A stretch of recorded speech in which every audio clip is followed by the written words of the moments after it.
കടലിൻ്റെ നക്ഷത്രം എന്നറിയപ്പെടുന്ന സ്റ്റെല്ല മാരിസ് ഇസ്രായേലിലെ ഹൈഫയിലെ മൗണ്ട് കാർമലിൻ്റെ നിറയിൽ മെഡിറ്ററേനിയൻ കടലിനെ നോക്കി നിൽക്കുന്ന ഈ പുണ്യകേന്ദ്രം പ്രകൃതിയുടെയും ആത്മീയതയുടെയും ഒരു അപൂർവ സംഗമമാണ്. 19-ാം നൂറ്റാണ്ടിൽ നിർമ്മിക്കപ്പെട്ട ഈ ചർച്ച് കത്തോലിക്ക സഭയിലെ കാർമലിറ്റ് സന്യാസ സമൂഹത്തിൻ്റെ ആസ്ഥാനം കൂടിയാണ്. പഴയ നിയമത്തിൻ്റെ പ്രവാചകനായ ഏലിയാസ് വസിച്ചിരുന്നു എന്ന് വിശ്വസിക്കപ്പെടുന്ന ഗുഹയ്ക്ക് മുകളിലാണ് ഈ ദേവാലയം സ്ഥിതി ചെയ്യുന്നത്. ഇപ്പോൾ വീഡിയോയിൽ കാണുന്ന ബലിപീഠത്തിന് മുകളിലായി സ്ഥാപിച്ചിരിക്കുന്ന മാതാവിന്റെ മനോഹരമായ രൂപത്തെ കാർമേൽ മാതാവ് എന്നാണ് വിളിക്കുന്നത്. കേരളത്തിലെ കത്തോലിക്ക വിശ്വാസികൾക്ക് ഏറെ പ്രിയപ്പെട്ട കാർമല ഉത്തരയും പിറവി കൊണ്ടത് ഈ പുണ്യഭൂമിയിൽ വെച്ചാണ്.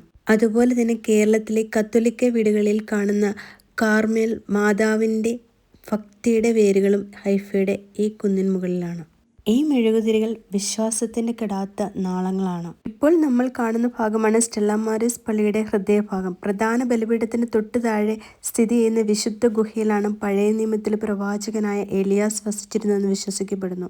പ്രവാചകനായ ഏലിയാസ് കാർമേൽ മലയിൽ വെച്ച് കണ്ട ചെറിയ മേഘം പരിശുദ്ധ മറിയത്തിന്റെ അടയാളമായിരുന്നു എന്ന് വിശ്വസിക്കുന്നു. അതുകൊണ്ടാണ് പ്രവാചകൻ താമസിച്ചിരുന്ന ഈ ഗുഹയ്ക്ക് മുകളിൽ മാതാവിന്റെ പ്രതിഷ്ഠ വന്നത്. പ്രവാചകന്റെ പ്രാർത്ഥനയും അമ്മയുടെ സംരക്ഷണവും ഇവിടെ ഒരേ നേർരേഖയിൽ സംഗമിക്കുന്നു. ഇപ്പോൾ നിങ്ങൾ വീഡിയോയിൽ കാണുന്ന ഈ കലാസൃഷ്ടി കാർമലൈറ്റ് സഭയിലെ മഹാപുരോഹിതനും വിശുദ്ധനുമായ വിശുദ്ധ കുരിശിൻ്റെ യോഹന്നാനെ സ്മരിക്കുന്നതാണ്. ഇപ്പോൾ നിങ്ങൾ വീഡിയോയിൽ കാണുന്ന പെയിൻറ്റിങ്ങിൽ കാർമൽ മാതാവ് തൻ്റെ ശിഷ്യനായ വിശുദ്ധ സൈമൺ സ്റ്റോക്കിന് ഉത്തരയും നൽകുന്നതാണ് ചിത്രീകരിച്ചിരിക്കുന്നത്. 1251 ഇംഗ്ലണ്ടിൽ വെച്ച് മാതാവ് പ്രത്യക്ഷപ്പെട്ട് അദ്ദേഹത്തിന് പുണ്യവസ്ത്രം നൽകി എന്നാണ് വിശ്വാസം.